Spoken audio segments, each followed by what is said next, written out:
comprendre très bien, dans la vie chrétienne, il y a un chemin qui rend l'homme impur.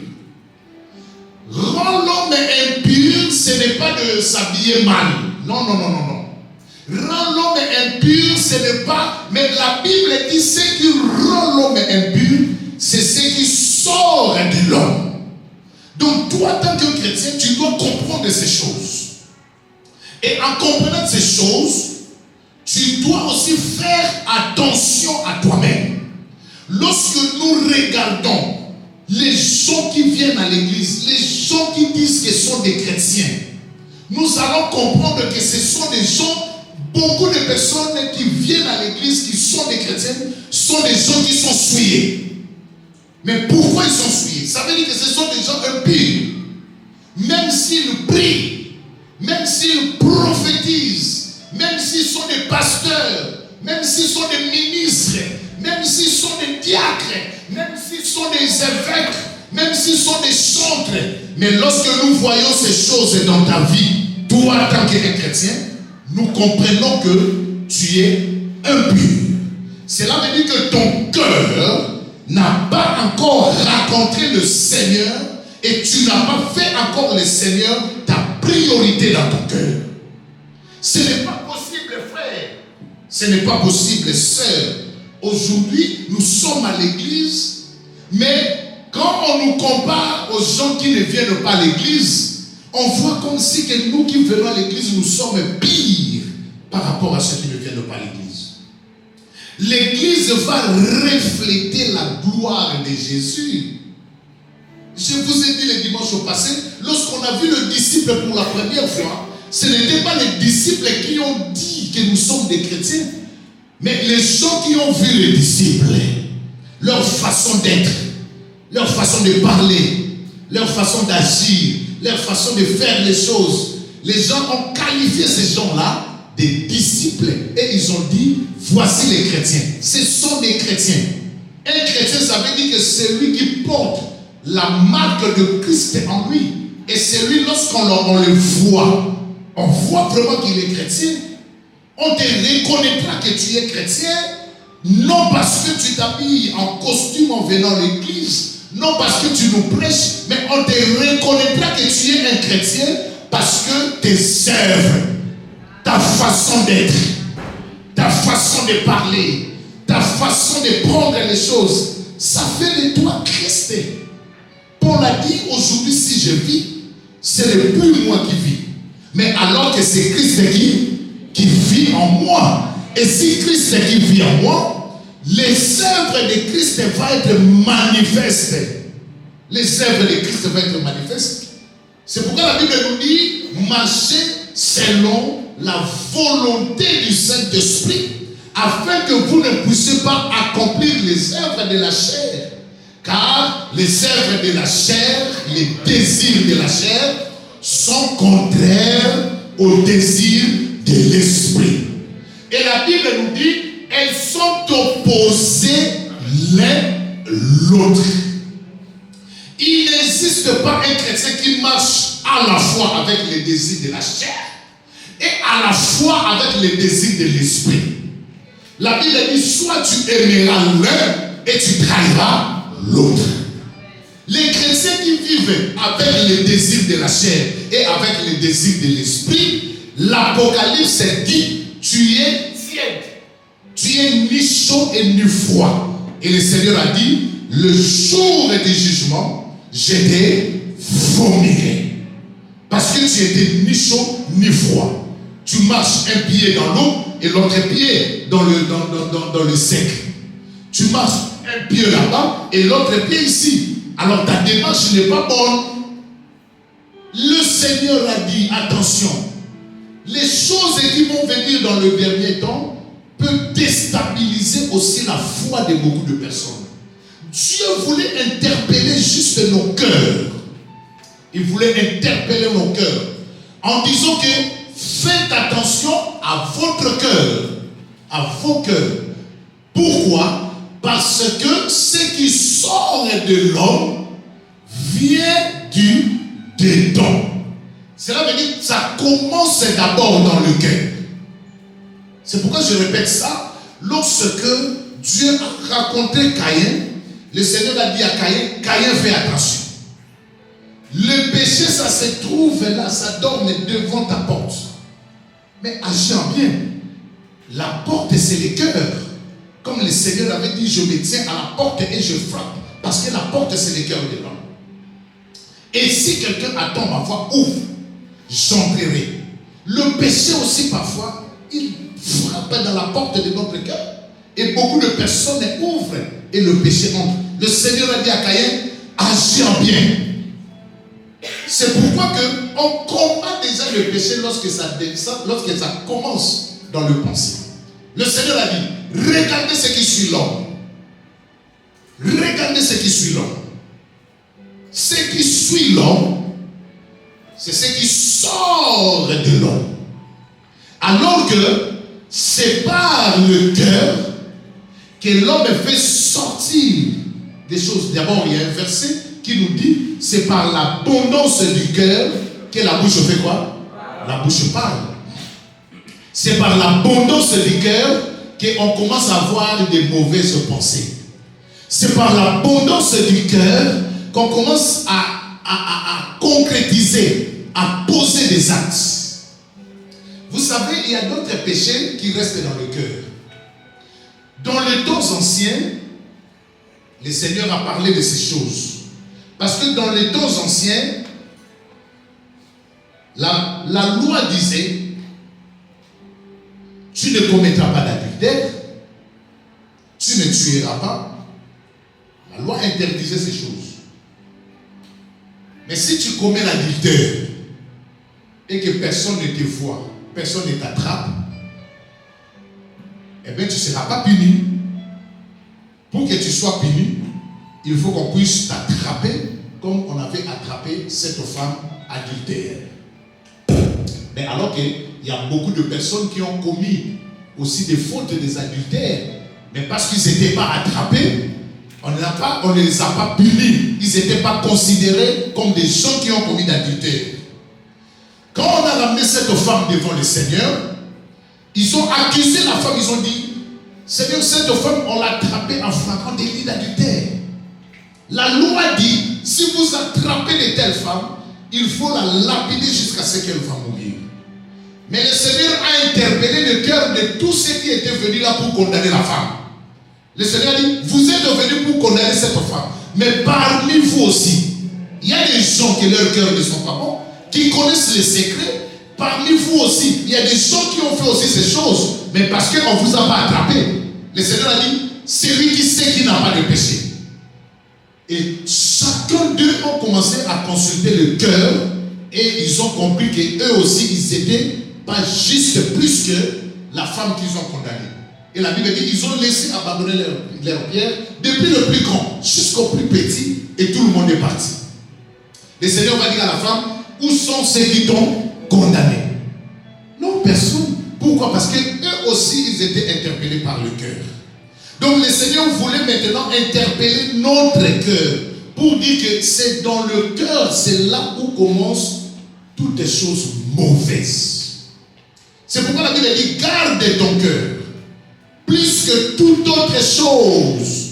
Proverbe nous dit, c'est dans le cœur là où proviennent les mauvaises choses, les mauvais désirs, les mauvaises pensées, dans le cœur.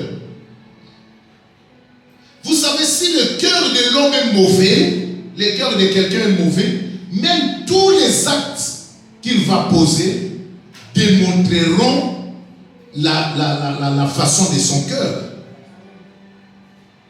La Bible dit, un arbre bon ne peut jamais donner de mauvais fruits. Et un arbre qui est mauvais ne peut jamais donner de bons fruits. Parce que le fruit, c'est le comportement, c'est le résultat d'un arbre. Si ton cœur est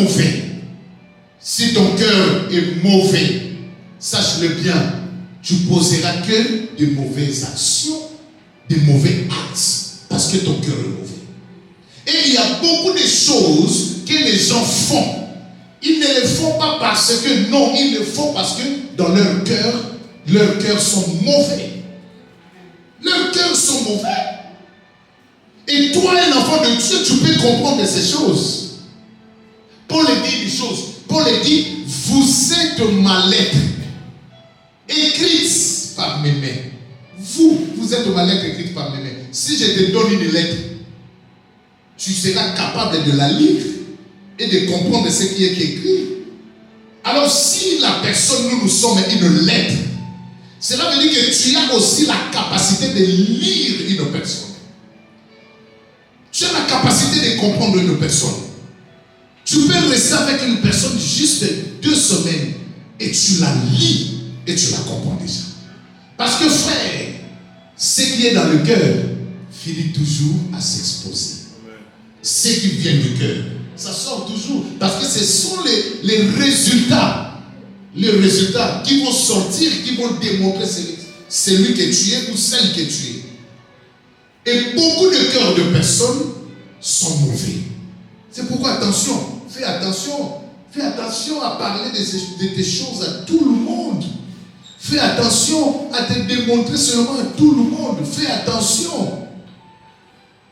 Méfie-toi aussi des autres. Méfie-toi aussi des autres. Moi, parfois, ça m'étonne. Votre pasteur est là. Vous ne parlez pas des choses à votre pasteur, mais vous parlez des choses à d'autres personnes. Après demain, il n'y a pas un meilleur ami dans le monde si ce n'est que le Seigneur Jésus-Christ. Demain, quand vous aurez des problèmes, c'est lui le meilleur ami là qui va commencer à se faire sortir des choses. Qui va te tuer. Parce que tu t'es confié en lui. Il y a des choses que je peux me confier à l'autre, mais il y a d'autres choses qui restent à moi-même. Je dois faire un effort à me cultiver aussi, de comprendre que dans la vie, il y a des choses que moi-même je dois les supporter et je dois les porter. Toute chose n'est pas seulement aller décharger sur les autres. Quelqu'un peut dire amen. Alors c'est dans le cœur que ces choses-là sortent. Et le Seigneur a dit, écoutez, ce qui suit l'homme, ce qui rend l'homme impur, ce sont des choses. C'est quoi qui rend l'homme impur? Il a dit, les mauvaises pensées qui viennent du cœur de l'homme.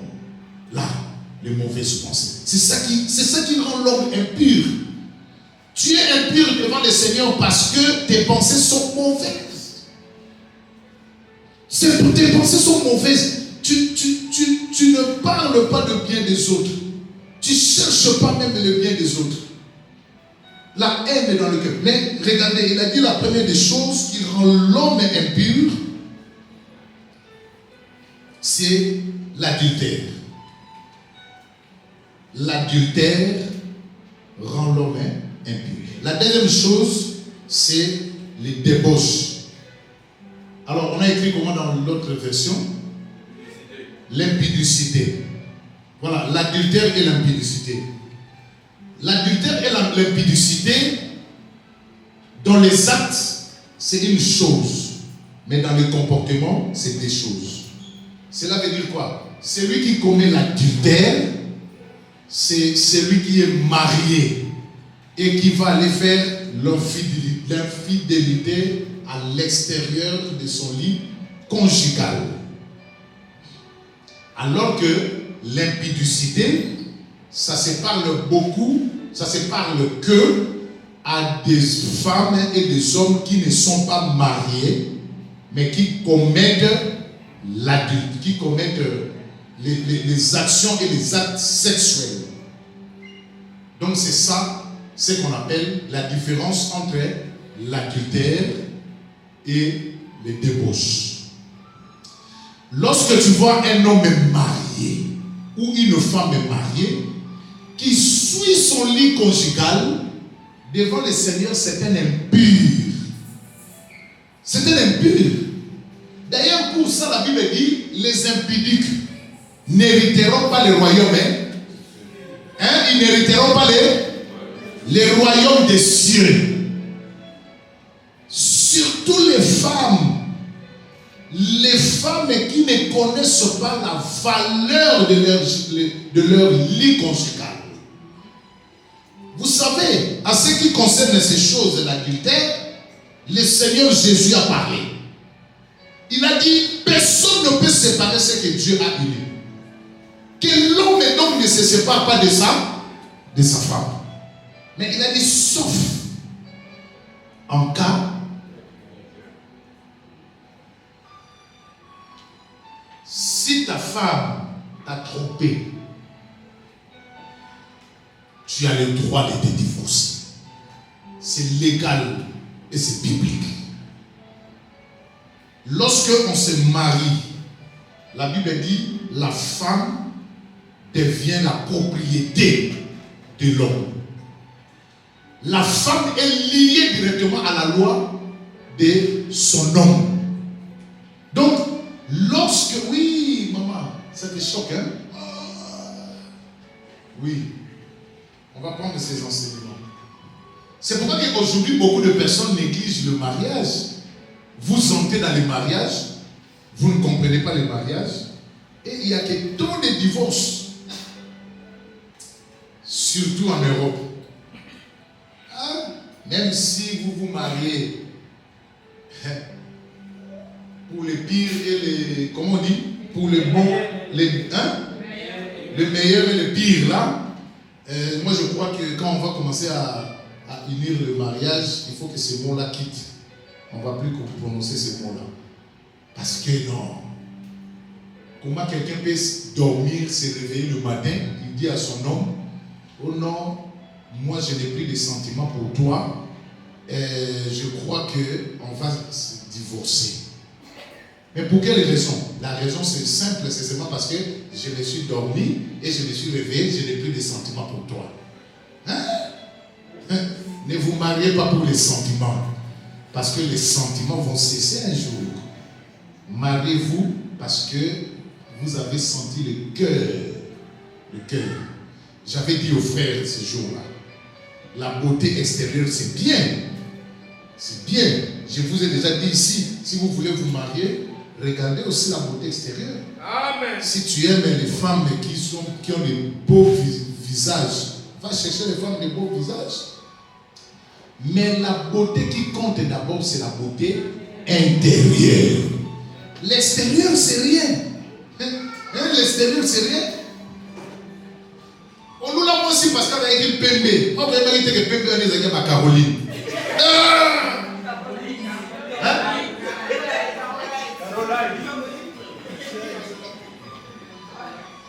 Mon colonisé à Caroline, et Carolite, et Kanani. Si il y a comme une Jarib, mais Jarib vous peut aussi me souder, au bailler. Parce qu'on a commencé l'amour par des sentiments extérieurs. Il faut prier et il faut chercher celui qui touche le cœur. Ouais? Ou celle qui touche ton cœur. Alors, les gens qui sont impurs, c'est les femmes, les hommes qui suivent leur lit conjugal extérieur. Les hommes et les garçons, les filles, les mamans qui ne sont pas mariés, mais qui vivent dans les débauches. Qui vivent dans les débauches. Vous commettez la débauche, vous commettez, vous rendez votre corps, vous rendez votre vie, votre être impur devant le Seigneur. Toi, tu n'es pas marié, mais tu as allé coucher avec les filles, coucher avec les hommes, tu rends, tu deviens impur devant le Seigneur. J'ai aimé le mariage que j'ai béni ici. La fille a 23 ans, elle était toujours vierge.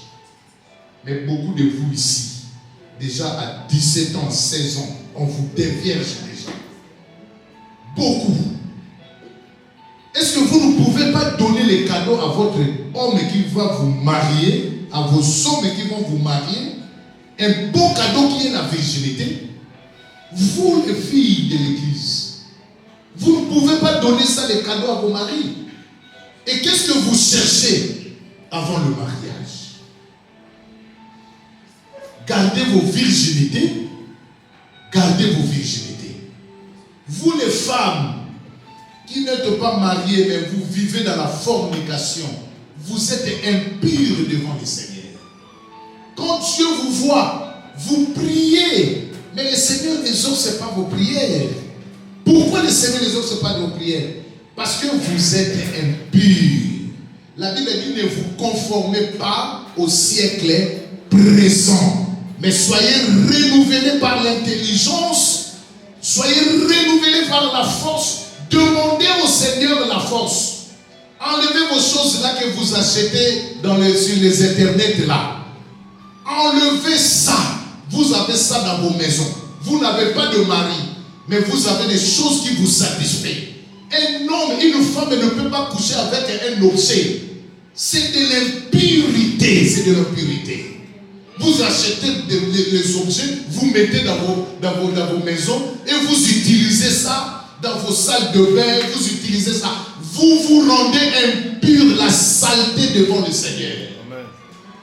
C'est des choses, moi je vous parle sans avoir honte. Parce que demain, le Seigneur vous demandera ces choses-là. Et c'est à vous-même qui allez rendre compte au Seigneur de ces choses-là. Moi je ne vous connais pas, mais si vous vous sentez que vous êtes dans ces choses-là, priez Dieu, demandez à Dieu. La Bible dit, tout ce que vous demanderez au Seigneur, le Seigneur vous les donnera. Demandez à Dieu de vous donner la force. D'ailleurs, dans le fruit de l'esprit, on appelle ça la tempérance.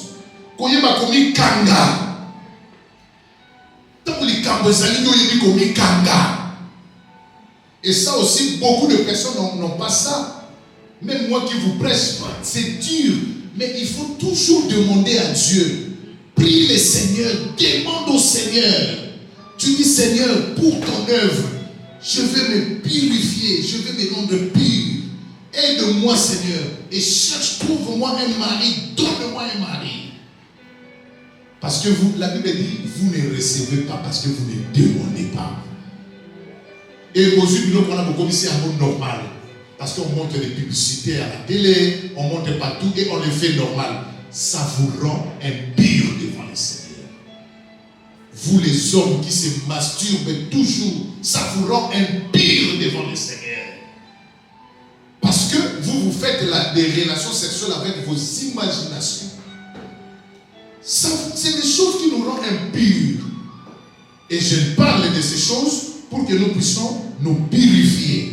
Quelqu'un peut dire un amen? Amen. Même si ça blesse, mais ça guérit quand même la plaie. Ok. La Bible dit,